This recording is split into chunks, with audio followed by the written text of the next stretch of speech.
Well, I can't tell you how to find leaders. I'm having trouble finding new leaders in Singapore. It's not easy. If you read American books on leadership, and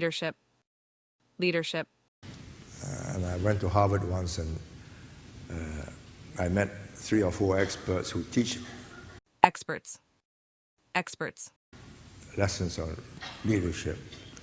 You can train leaders and give them knowledge. I start off from a different standpoint. That is from my personal observation. You can make a good company leader by training him. You can't produce a political leader by training him. He must have the passion. He must have the instinct to do something for his fellow men. He must have the capacity to persuade them to follow him. Persuade.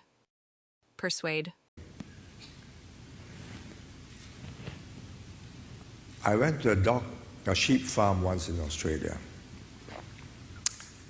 And the farmer had 100-odd sheep on a mountainside. He had 2 or 3 dogs. And he was at the bottom of the hill, and he blew the whistle, and the dogs Whistle. gathered the sheep into the pen. Gathered. Pen. And he didn't move. So I said, wonderful. How do you choose this dog? Choose. How do you train them? Train. He says, well, we take them as young pups and Pups. look at their eyes.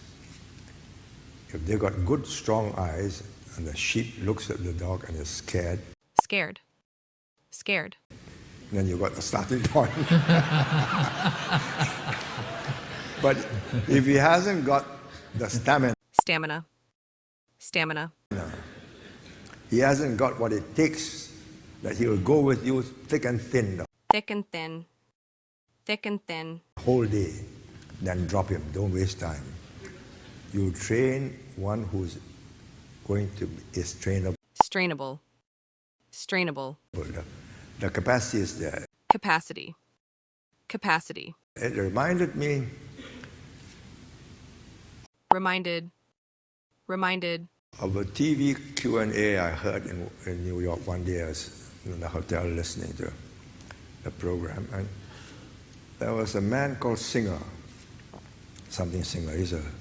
He writes novels or books in Yiddish.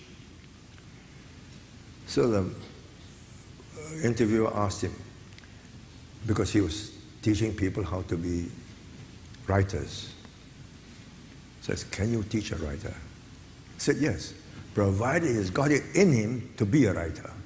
Then I will make the process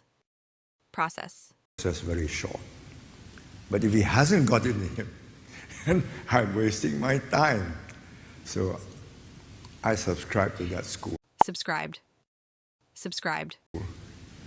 So when I look for a successor, I want to see the passion. I want to see the capacity, the integrity. And the ability to persuade. So, but I tell you this little anecdote. In China, I would have gone down the greasy pole a long time ago. I told Deng Xiaoping at dinner in 1976, if he were in Singapore, I'm quite sure he'll be the leader. But if I were in China, in that greasy pole, halfway down, I'll be pushed down to the bottom.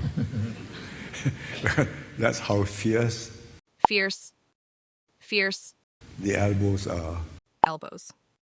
Elbows. in China.